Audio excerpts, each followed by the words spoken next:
with cost and numbers, like, so we can say, And I is like plan the B other really gonna one. have to be plan A, or which way to go, right? Yeah. Make better, Just pull the skin. it's like Where the other one similar you cost, have to cut it out.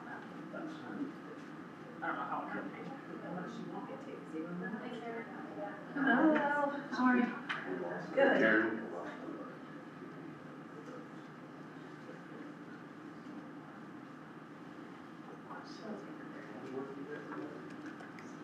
I'll have Jamie.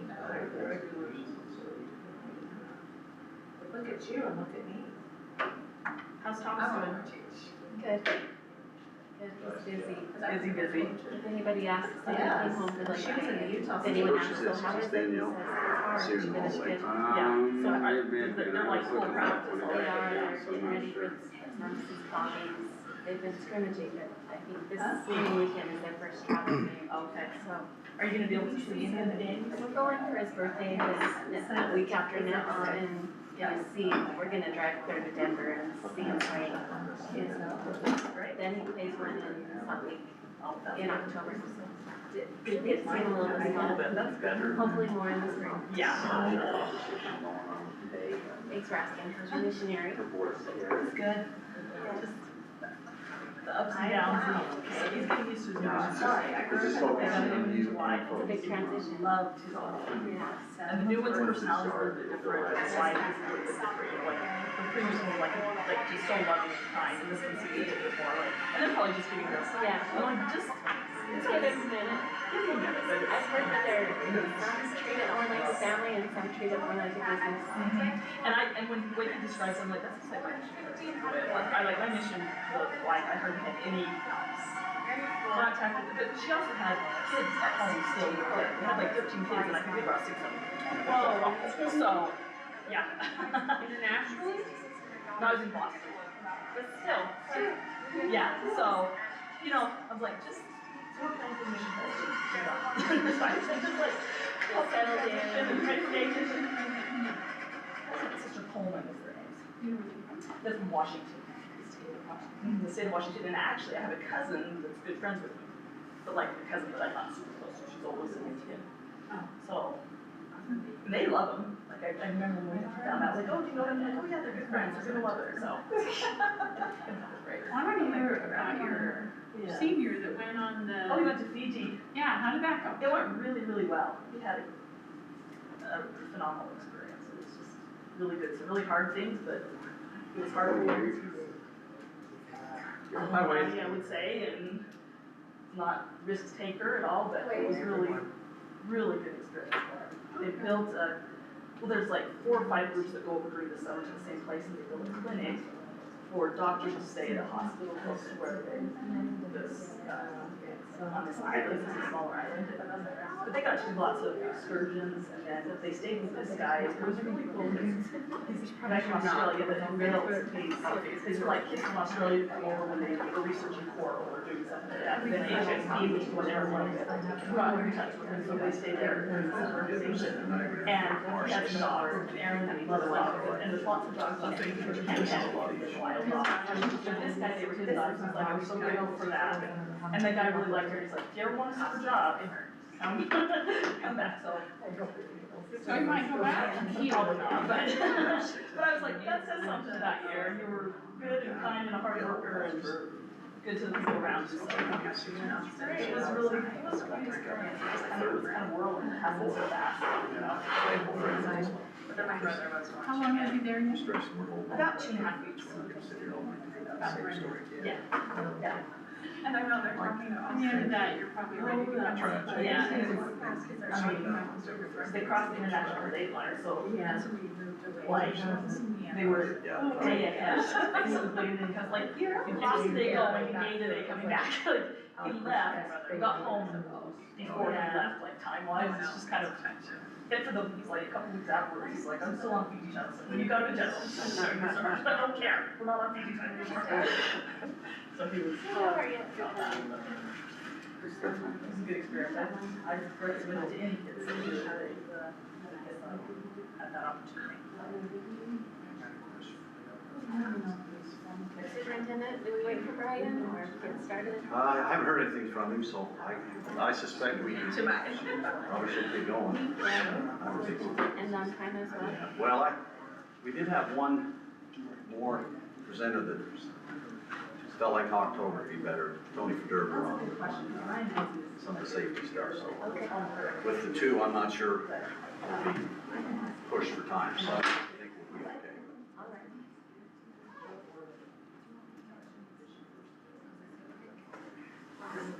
All right, let's get started. Thanks everybody for being here. And it looks like Keith and Heidi Jo, are you both presenting both of these? Yeah. Perfect. Anyway, it's good to see all of you again, and thank you.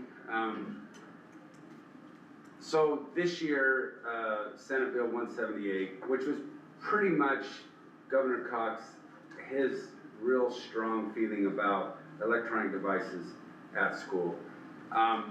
We had already heard about it a year before, and so our policy really reflected this law. And so what you'll discover is we didn't have a lot of changes or even adjustments, but I think just so that you're aware of kind of what's happening at each level. I will tell you that policy 5305, that is our kind of our student use of electronic devices, and this 3086 is employee use. And so I'll speak a little bit to 5305 from secondary, and then Heidi Jo will touch a little bit of elementary and then hit the employee side of things. Oh, come on. How come, hey. There. Okay. I know this is probably bad of me. Without going into the law, I just thought I'd give you a little summary. It kind of talks about what a cell phone is, right? So smartphones, feature phones, satellite phones, PDAs, smart watches. I mean, there's just so many things, it's kind of hard to know, but electronic devices in general. And as you know, they're always ahead of the game. They're always looking at, it's on your wrist, I'm waiting for it to be implanted in your ear. There's gonna be, it's always something that's happening that we'll have to stay apart. One of the things, it specifies what counts as classroom hours, and that is teacher supervised instruction. And what does not, lunch, recess, transitions. But I also know that at the elementary level, recess is part of instructional time, so I don't know how they feel about that, but anyway, we'll let Heidi Jo talk about that in a minute. Basically, they may not use cell phones or any of these devices during classroom hours. So that is teacher in front of students time, right? There are some mandatory exceptions, and we must allow for emergencies. We have students with certain health issues where they have to track their blood levels on a device. There are some accommodations in terms of an IEP or a 504. And although these are rare, it does happen where a kid can use an earbud in his ear. It really does cause a struggle because they're not allowed.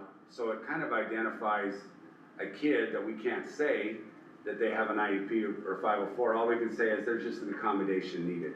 But they're like, well, that's not fair. And most kids have got beyond that, but sometimes parents might be bugged by, well, I heard they have kids that have them and my kid.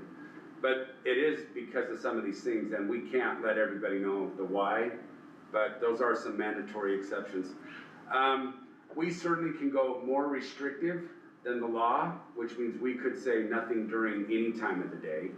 That really drops back into local control. And then they obviously have created a model policy, which we have already adopted a year ago with all of this stuff inside of it. So with that said, I thought I'd just give you up to speed of how we're the same and how we're a little different. So you probably don't, well maybe you do. ACYI in Harris. All 6th and 7th grade students are able to bring phones but cannot use them, but can only use them before and after school.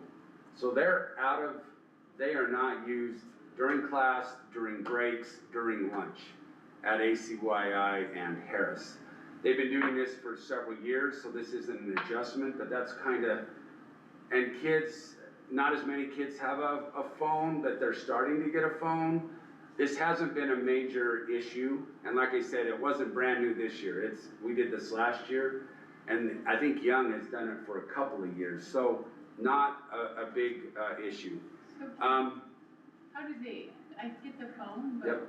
what about the smartwatches for the kids? Yeah, they, Need to take those are theirs. one of those things they just have to kind of watch and see, what are they saying? Are they, you know, a lot of kids are Are not, they allowed to wear a smartwatch? they can wear a smartwatch, But they're not allowed to. but they're not allowed to use it, and I'm sure there's kids that are getting really good at using it without people knowing. I mean, they're always ahead of us.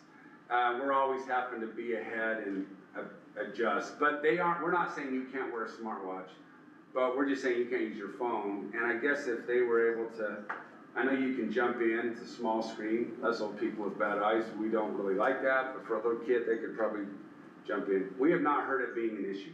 If they do, we treat it just like it was a phone, and we would confiscate it and put it away, or, you know, whatever the level is, okay? Again,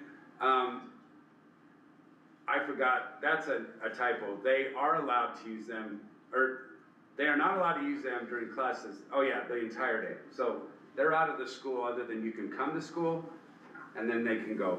The little tricky part is, they leave class, they take their phone, they go in the bathroom.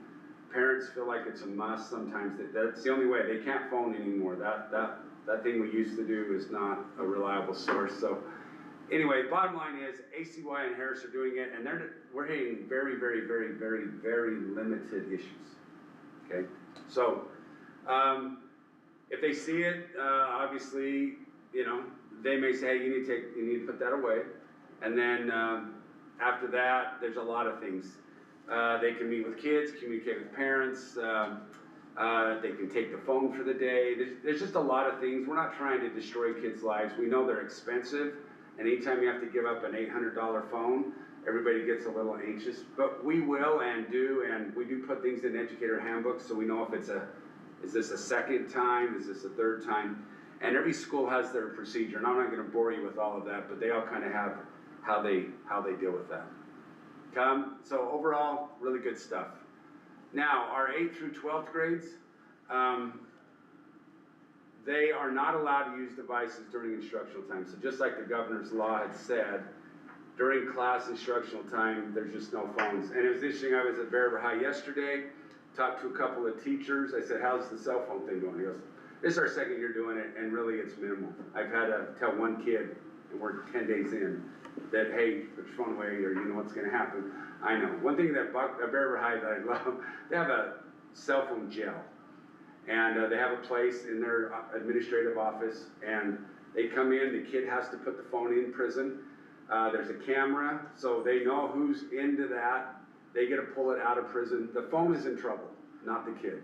And you gotta put your phone in prison. It is, to listen to Taylor Jackson talk about this is one of the funniest things ever. But anyway, and again, they are able to use their devices before and after school, between classes and during lunch.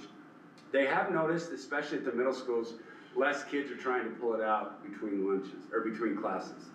They're kind of like, they're seeing the most of it maybe at lunch, and less of it, because you're moving, and they're like, you know what, I gotta get to the next class, I gotta take it out. But taking a quick peek, some are doing it, many of them are not. And You don't wanna knock up your hand and stepped on. That's right, that's exactly right. Overcrowded hallway. Overcrowded hallways. Everybody kind of has similar, remind you, confiscate the phone for the day, put it in my, you know, my desk here for an hour.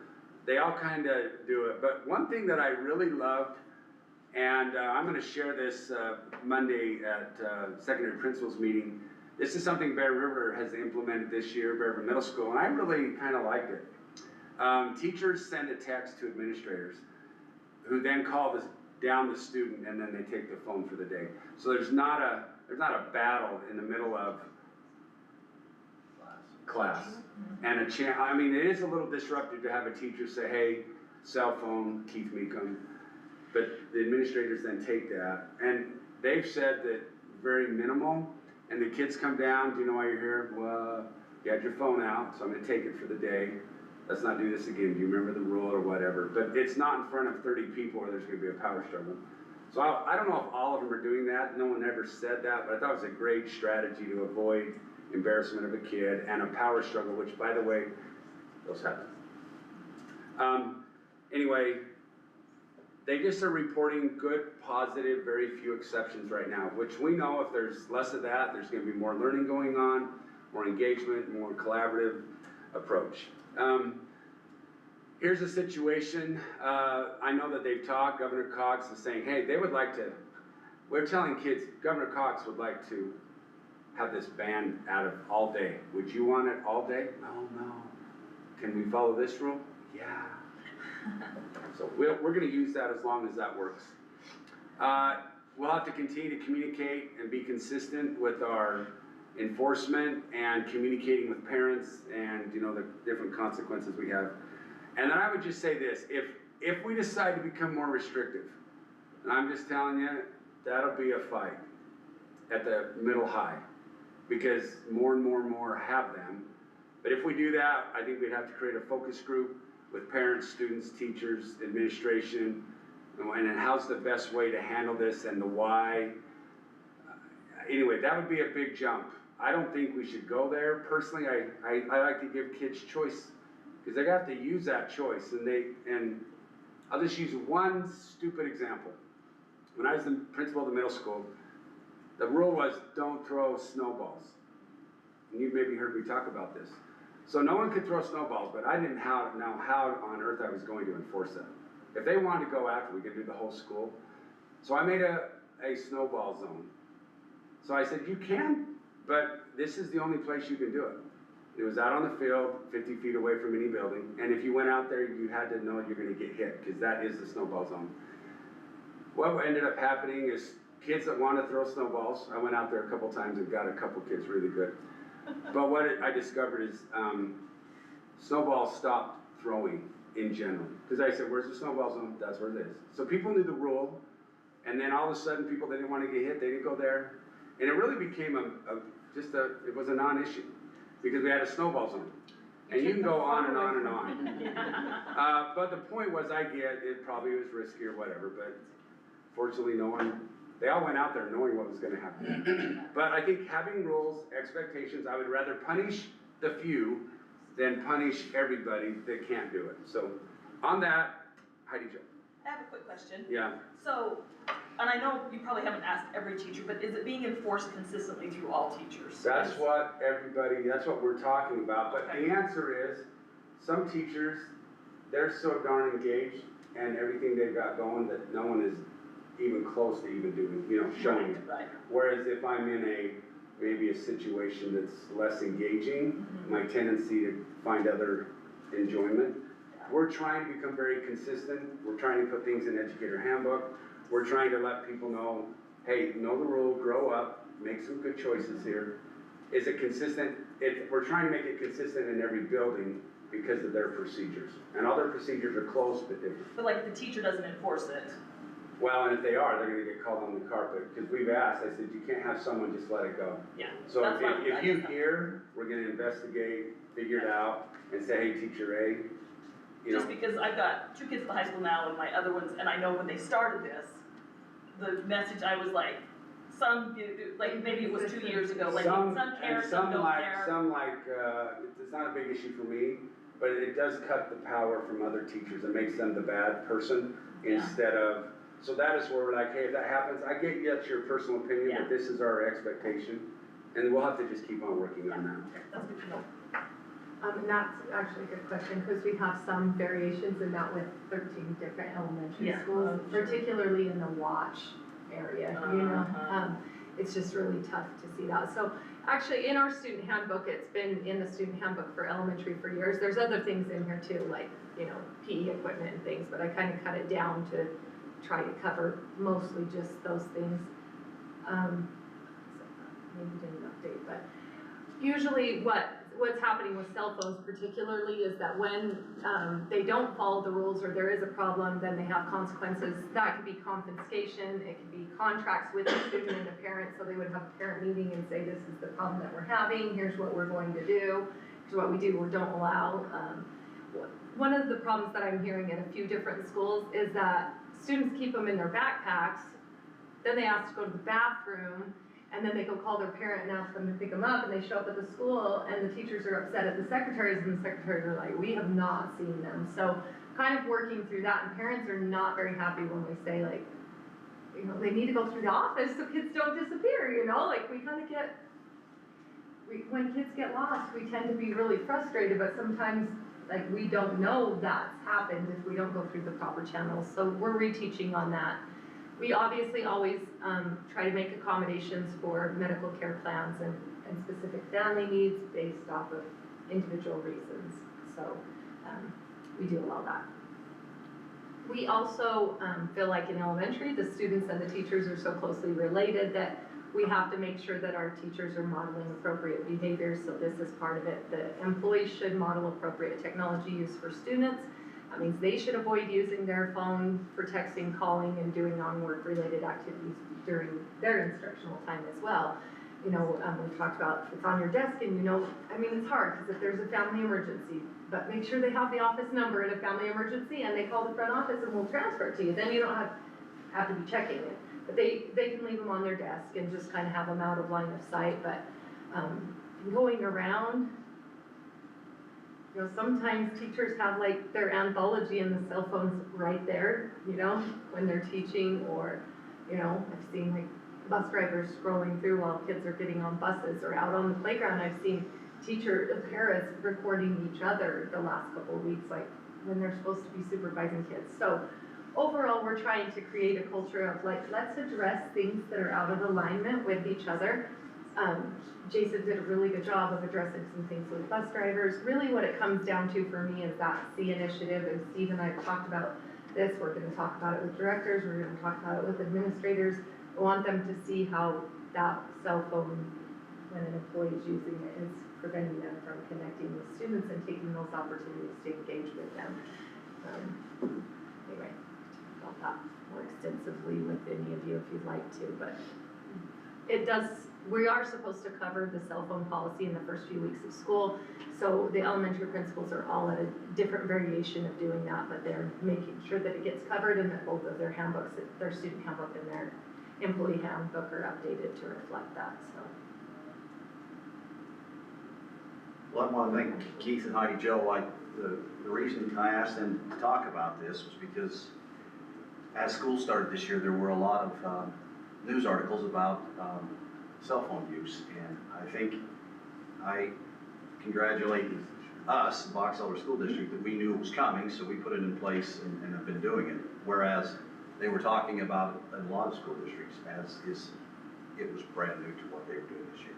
And so we're kind of on the second year of it, and figured out a few things, and I think it's been working really, really well. So Better. a lot better. So I just wanted to make sure you guys were aware of that when people asked you for, you know, from that point of view. I kind of wish we had enough time. I can't think who's the funny ex-principal that does the. Jerry Brooks? Jerry Brooks. He has a great. It's about a 5-minute on this exact topic. So if you ever look up Jerry Brooks, do you know who he is? Oh, he's hilarious. I love him. He was a principal. Now With he's a G, become. Jerry with a G. Jerry, From the he staff. became a speaker across the nation, and he would talk about, probably started during COVID, talking about really making light of serious things, and he has a great one on cell phones and having a discussion with parents. So I don't know if you guys saw that. It's worth doing it. So anyway, I just have one quick question. On the policy for students, B6 says that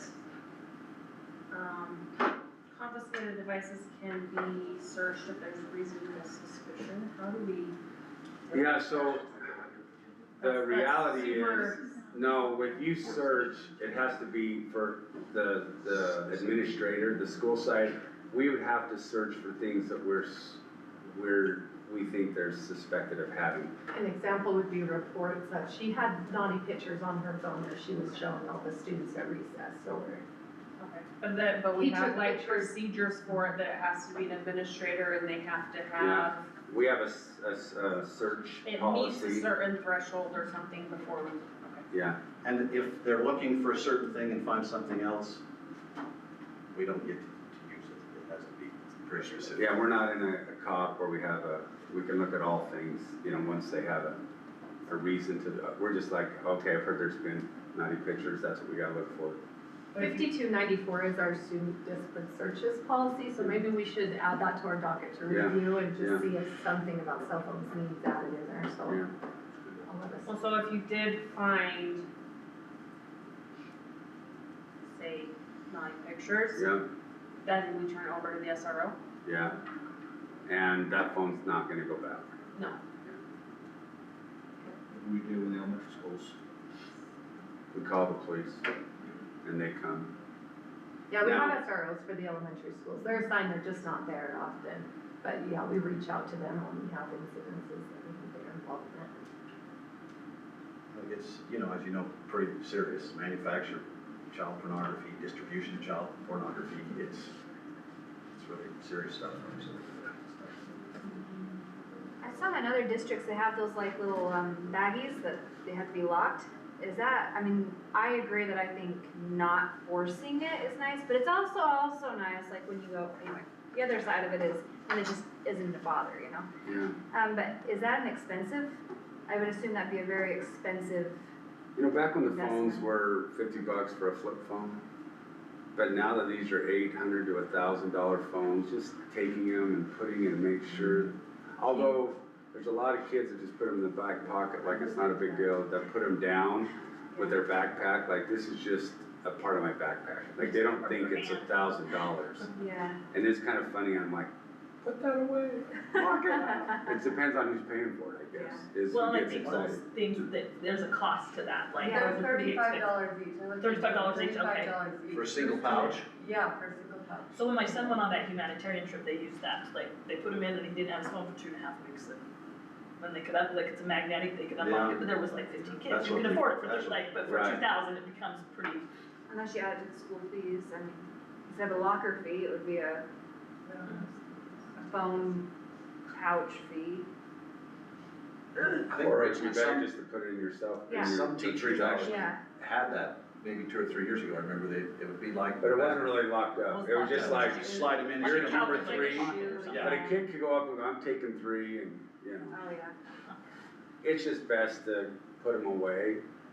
But we're always gonna have to stay on top of things. Technology is that's improving, the case. capabilities are improving, and we've been running this now for 25 years on, one kid has a phone, now 10 of them have, now 90% of them, now 95% of them. Is What that can really they the do? percentage? 95%? In the middle high. Wow.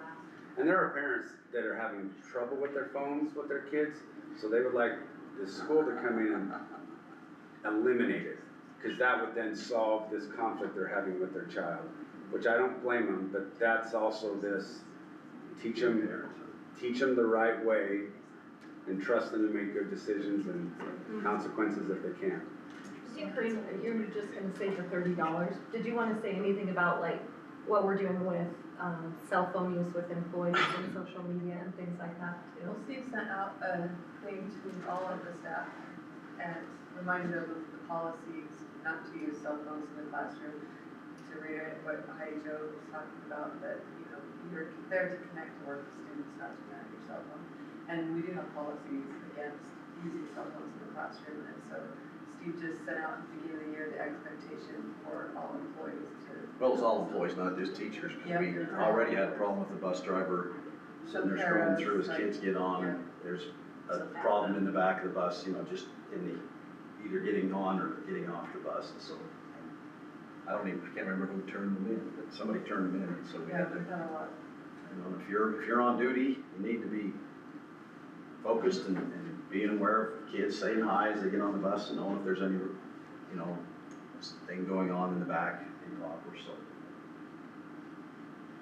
It's just one of those things, unfortunately, when you've got enough employees, there's just always that certain percent that are gonna cause you to have to Included in that was the reminder too for employees that they shouldn't have pictures of students on their personal devices and they shouldn't be posting those to their personal social media accounts too, That was which one it of just those. is something that's kind of deteriorated over time, you know, not everyone, but. Well, in this world of like younger teachers and social media, like this is just life, this is just what we do, it's not, Yeah, everybody loves it, everybody wants their picture everywhere. yeah, so there's, I think Except there's- those who don't. I think that's why it's really good, some people are like, why do we have to say that? Of course, that's obvious, but I think it needs to be said and reiterated and followed up on, because I So think that that's. how does that work with Class Dojo? I'm remembering that some of my kids' teachers have posted like pictures of class parties. Yeah, because it's a To the class. professional platform, it's not a personal device or a personal platform, it's a professional platform that people opt into and you can opt your child out of it so that their pictures would be included. So because that's a professional, we consider that a professional platform, it's allowed. And a teacher has to be aware if one of their children have opted out of having a picture taken, and they have to be really careful. And if there's a problem, they have to We're, address it. we're all over the board a little bit as a district, and Jamie actually is kind of leading an effort to see, just to protect employees, because it's so commonplace, you know, it's just, this is how we live our life. We text, we call, we post, that's just how the kids are, and sometimes dealing with an employee. So we're actually looking at what people are using and seeing if there's something from a district-wide that could help protect our employees, let parents know it's all kind of, this is sanctioned by the district, this is our mode of communication. And we can track what everybody's saying so that everybody's protected. So that's maybe forthcoming, and Jamie's got a meeting next week on Tuesday with the company, and anyway, we're looking at a variety of things there to help support our employees. So do we know how many of our students opt out or their parents opt out of having their picture posted? Oh, That- we know it, but I don't know what that number is this year because it's annually, but it's minimal. It's not, and very many, in fact, I had as a principal years where no one would. Just because then, it's kind of interesting the way it's done is like it can opt them out of the yearbook or it would opt them out of Class Dojo or, you know, and so I If they say, did have years I don't of want any of 400 this, okay, students. you can't be in the yearbook. Well, Well, I want to be in the yearbook. The Okay. reason I brought it up is one school talked to me, I guess when they were filming them for the, I guess, the land thing that they were supposed to make. School Land Trust. School Land Trust was supposed to make a video, and they said that they couldn't use, you know, like the kids' faces, because there were so many that had opted out. And so I thought, what? And they're like, we think we could have won if we could have used the faces, but. I can get some number and just send it to you, just as a, just And we FYI. could pull it right now and Just look at it. wondering, that would be another reason why Is that on the you spreader? wouldn't want Let people me just see. randomly Pull that taking pictures. random list as the school. Well, we'd have to do it as a whole district and so it would take some time, but I maybe have we it. could Yeah. have Megan get started then. All right, with, how long Megan usually talks, we probably need to get going. You know, with, I shared with you, and you may have seen it without me sharing it with you, but Deanie Wimmer did a nice article on KSL about attendance throughout the state. I And actually she- have that queued, ready to Oh, go. very good. She highlighted us, talked to Jamie at length, and Jamie did a lot of good work to get her connected with us, so it kind of triggered me to think we ought to let the board know what we're doing for attendance. And just so you know, we had superintendent's meeting Monday, the state superintendent's meeting, and there are some bills being ran to try to get better attendance. And it's just one of those pendulum swings. Back in 2017, Lowry Snow, representative from Washington County, ran the bill to do away with truancy issues. And we fought that like crazy. And the pendulum might have been here with, maybe we're being too uptight, then it's, you know, now it's swung here. I don't know which way it's swung, to the left or the right, but it swung the opposite way, and now we have way too much attendance issues. So we have to do things from within, and Megan has taken that task as the student services director. So go ahead, there you go. Yeah, so, I'll play that. Have all of you watched the attendance? Well, it's been a while. We'll see. Okay, so, last year, we were actually on, they did an audit of certain districts in the state. and just kind of looked at like the calendar. They looked at like absenteeism, by grade levels, what days we take for PD, and there's lots of stuff. So there's a study that's on the Utah Board of Education if you're ever interested, but it's a lot of districts, not just our district. So last year we decided that we needed to look at attendance more closely because, as you know, from that 2017, but also from COVID, attendance took a hard hit. We do have ways to help support kids that are absent that sometimes are very convenient, like online, or they can watch a recording and things like that. So anyway, we put together this attendance team, and if you look through the names, we have district representatives, we have principals, we have counselors from all levels, just to kind of get a good grasp of what schools are doing, what initiatives they're already doing, and what improvements as a district we want to make. So the first thing I want to talk about is Steve and I are both wearing today, this week is attendance week district-wide. A couple of schools changed like one of the days, but for the most part we tried to stick with, like yesterday was pajama day, Monday was like wear your shades or the future's bright when you attend school. Today was your favorite team. Tomorrow is Decades Day, and then Friday is like Team Spirit, so you wear your school shirts or whatever. So we just tried to do those things, and my elementary counselors are going out into all of the classrooms this week and talking about attendance, and I was able to go observe a few this week, and it's just been really fun to see them really talking about the number of times that really we should be missing and the incentives that our schools are already trying to do for this year. So, of course we know like it's a predictive factor of like just a lot of things. So pretty much like missing credits, relationships, belonging, those kind of things, mental health concerns, anxiety when you miss a lot of school, just knowing when we miss work or we miss school that it gives some kids a lot of anxiety to come back when they've missed so much. And so we're trying to really help educate the students, and we're going to be sending home like newsletters, and my counselors at the elementary level are sending home newsletters to talk about attendance and the importance of it. We had tried to do or thought about doing something at the football game, but with everything that happened in the early part of August or middle of August, that kind of went away. Plus it was a Thursday night rivalry, and so the K-Jazz really gets that time. So we're hoping to have some kind of football game or activities that we can share, kind of did you know kind of things. So we're hoping to do a lot of that this year. As you guys know, we changed the policy and some procedures for attendance, and I shared a lot of that with the administrators and secretary meeting. I shared that earlier in August. So I get phone calls about it. I send out a spreadsheet that when schools contact parents or when they make a personal contact with parents, we're documenting that at all of our schools to make sure that we are having a personal connection, not just the automatic phone call that goes home.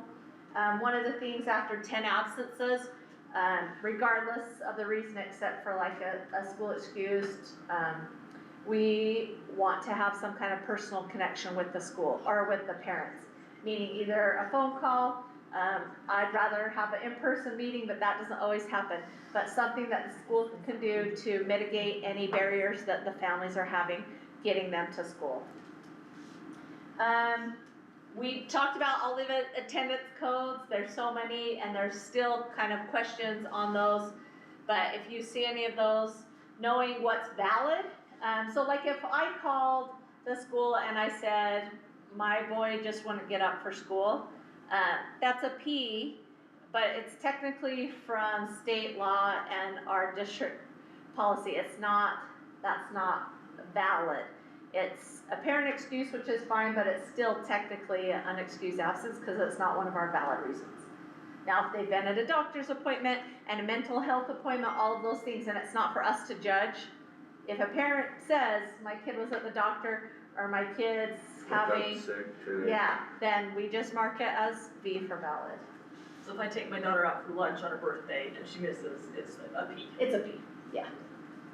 And although P's are not B's, at least we know the parent and we both know Yeah. who knows where they were And her at. birthday's not every day. Yeah, it's not- Sure. Things like She'd that. like to be a There's birthday some mom. kids that have a lot of birthdays.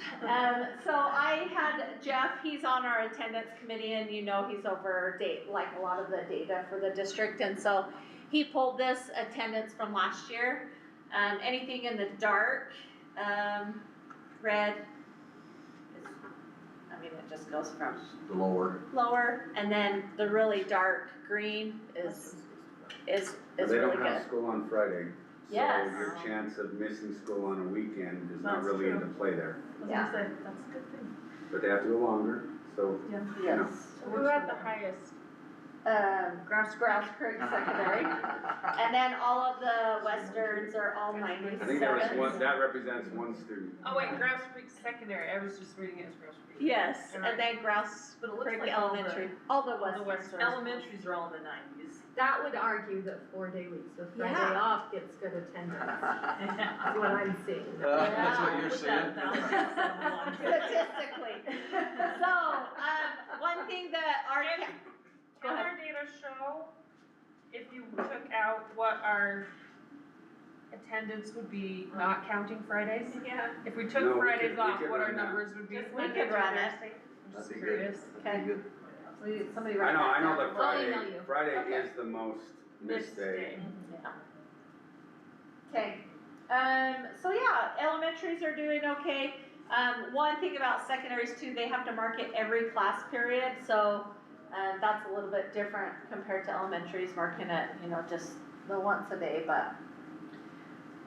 So in our attendance meeting. Oh, I just want to do a shout out. If Yeah. I'm reading it right, then Sunrise High had the least amount of absentee, is it? Out of the secondary, At 83? no, they're, Or is that the most? cause you want to be closest to 100. Okay. But they are our most at risk I thought you were students. saying that was the many that was the number of, like, No, so Young's the highest out of the secondary, okay. and then Box Elder highest Well, second. we'll do a shout out to them then. Yes, that's awesome. And I know Jamie being here, and my kids going to school there was a lot of, attendance incentives for them and, because my sister works at ACYI, I hear about her attendance at secondary too, kind of. So, chronic absenteeism, maybe if you ever talk to community members, I think a lot of people don't know this, missing 2 days a month. That could be chronic absenteeism. So, yeah, so yes, it becomes 18 days, and you don't think. Doesn't seem like much, but Yeah, 18 it days a doesn't year seem like does. much. So if somebody takes their kids on a week vacation, which happens, that's 5 school days. And so our goal this year is 9 or less is best, so be keeping that in mind. And we're hoping, we kind of got a late start on it, but next year, you know how a lot of the schools make a calendar? We're gonna ask the secretaries or whoever kind of purchases those to put something along the bottom with 9 boxes or something like that, so the parents could just, mark off, just to have a visual of, we've missed 6 days. Because I don't know about you, but sometimes I'm like, oh my gosh, they missed that many days of school, and you just don't realize it sometimes as a parent either. So being able to just even mark that off, or have the kids know that they have that magnet at home and they can mark it off and say, I need to attend more. How hard would it be to just send an email to all parents, like parent-teacher conference time? This child FYI, this child has already missed this many days of school this year. We do send 5-day, 10-day, and 20-day letters. Yeah. And then really at 20 days, we're supposed to report it for educational neglect. Okay.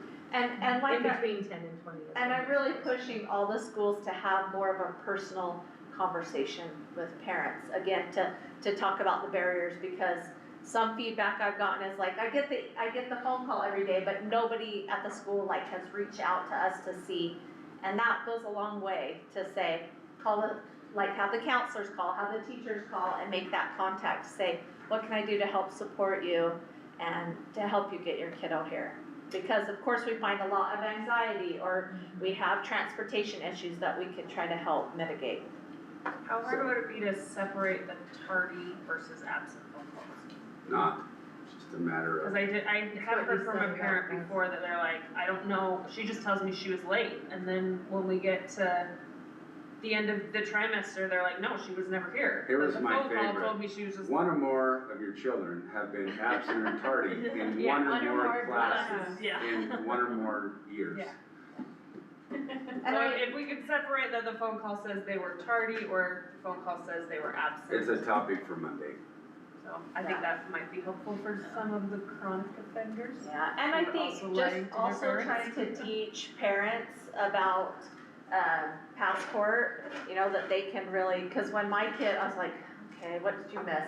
And then I'd go back, but of course I did a better job with my older two kids than my twins, I'm just gonna put that out there. But for those parents, you know, that maybe don't know all the capabilities of that passport account that they can Well, and do. I've even gone in and I'm like, you missed class. It's like, no, I was there. They just marked me late. I was like, well, then talk to your teacher because it's not, you know, like, Yeah, and then they're usually telling me the truth and they get it. Yeah, my fixed, kids were always getting absences, not here, that's max, never at Fox, so. Yeah. yeah. But I think that is really useful, like, are you going? Yes. To know. So chronic is 10%, but we have some students who are 20%, so that's missing like 4 days a month. And again, we're trying, so those are more like students that have tier 3 attendance versus like a tier 2 attendance, so.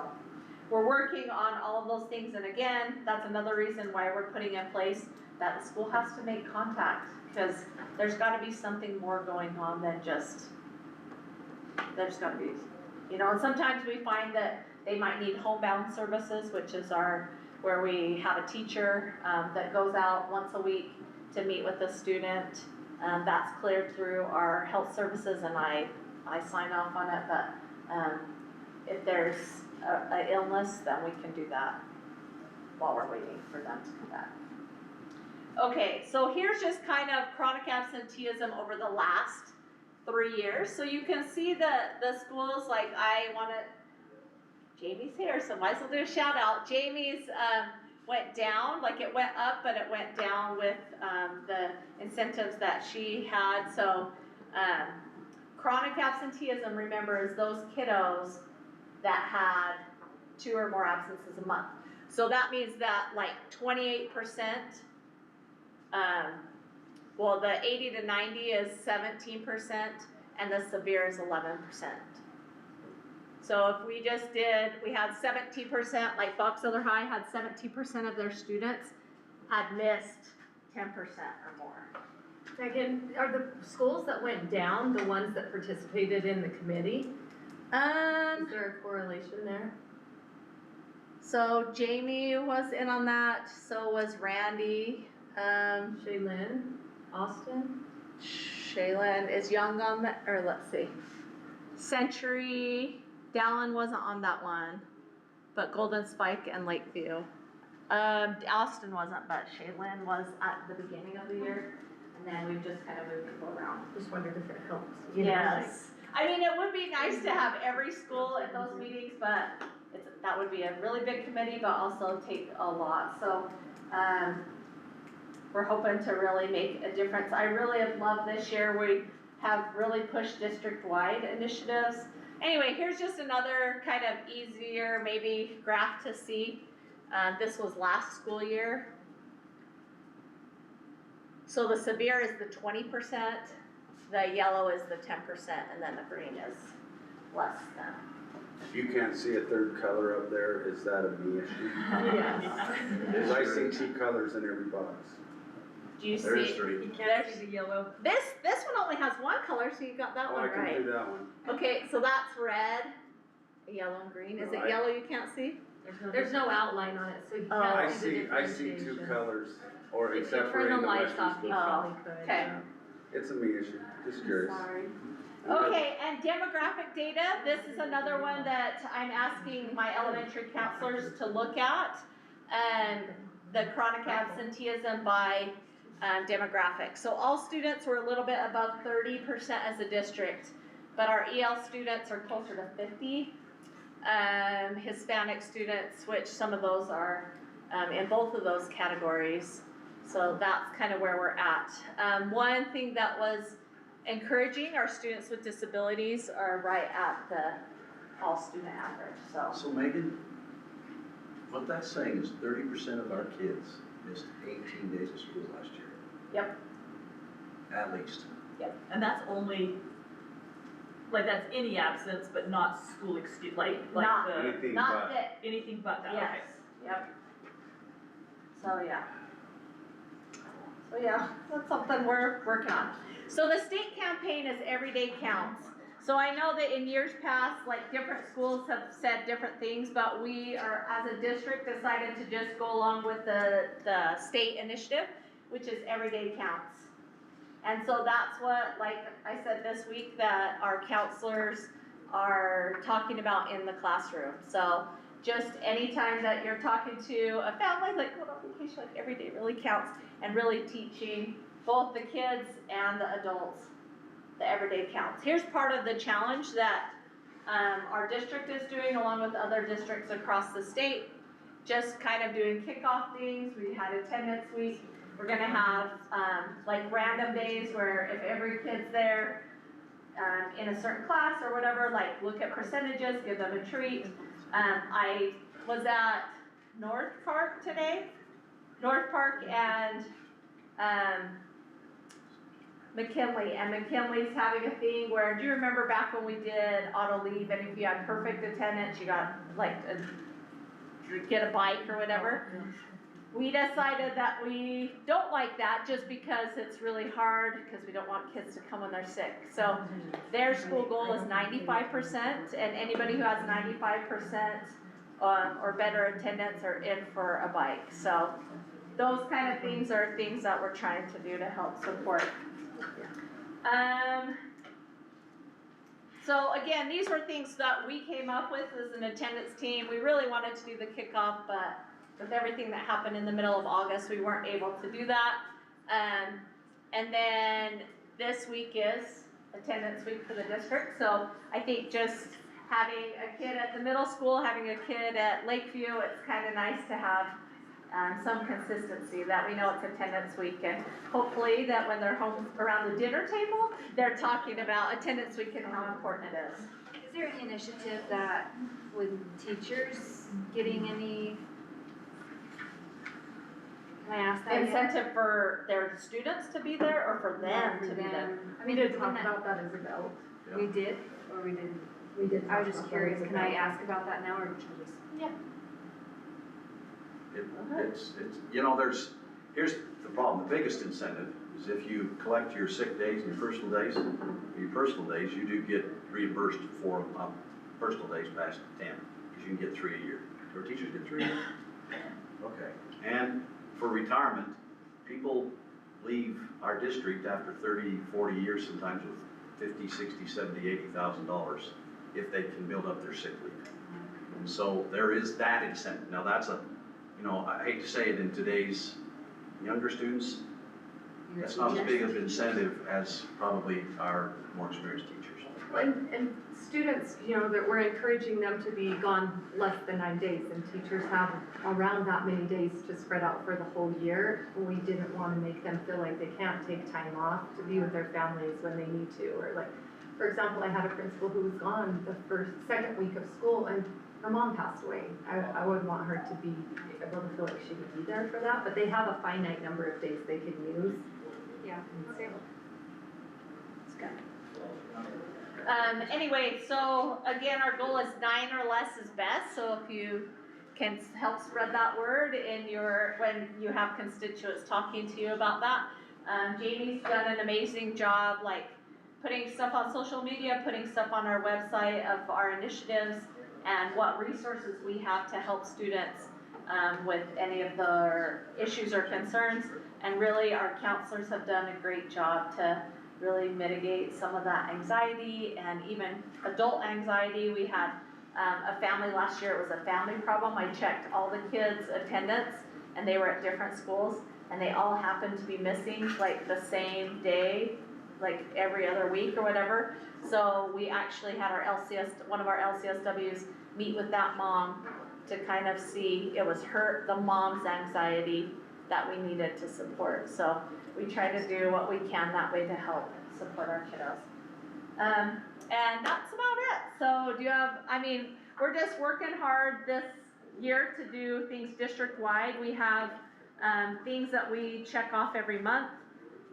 And Attendance Works is kind of the base that we use. So if you ever are interested in some of that Attendance Works, we have things that we gauge each month how we're doing. We had this last month, we decided just a couple things from each category that we want to work on as a district for this month, and we implemented meeting like once a month for like an hour to try to every month come up with some small goal that we can do for the following month. Do you see anything that, like Robert, as a board, that we can help support this initiative? Like I said, I think just talking to constituents about stuff, and then really just supporting, like if you see something on our social media or something like that, just supporting the schools and the district, so, which you guys already do, so I don't. And when people talk about what can we do to help our kids be successful, I think the number one thing is get them Get there. them to school. It's the big Yeah. thing.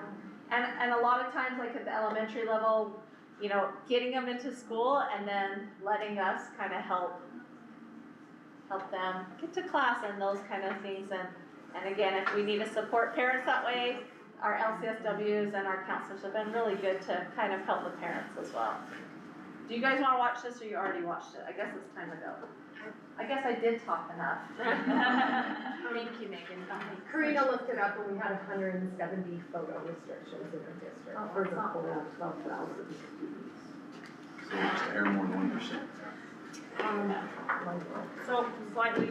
And usually like she mentioned, her secretary had said, that usually the secretaries will reach out and make sure that's accurate, so it gets cleaned up a lot, around this first month and we'll cut significantly down, and we call They it. didn't understand when they Usually we call Yeah. it. get the check.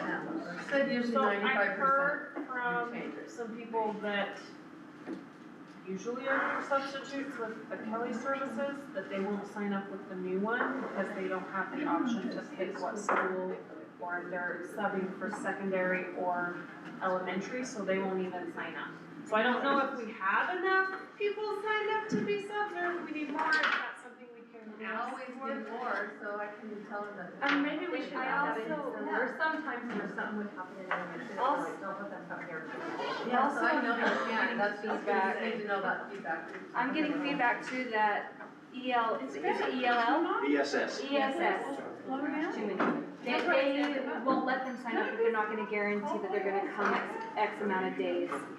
And so there's several that just said, okay, then I won't sign up because I can't guarantee that I'll be able to come during this month or this month or this month. That's my least favorite. And so anyway, that's another feedback that I've got. Okay. And I tried to sign up actually, and I haven't gotten anything back. I was gonna try to be a sub. Even though it's not being, I was told that could have been, unless something's changed. I thought it was because we weren't being employed by the district, we were being employed by the ELL. Karina? ESS. Board members can't be subs, correct? I don't think so. Even though it's not, they're Because not they being won't, employed. they won't It's in allow your our board- employees. It's in your board like- policy, like look at the board policy, but I'll keep it for you during board meeting and show it to you, because I have an AI.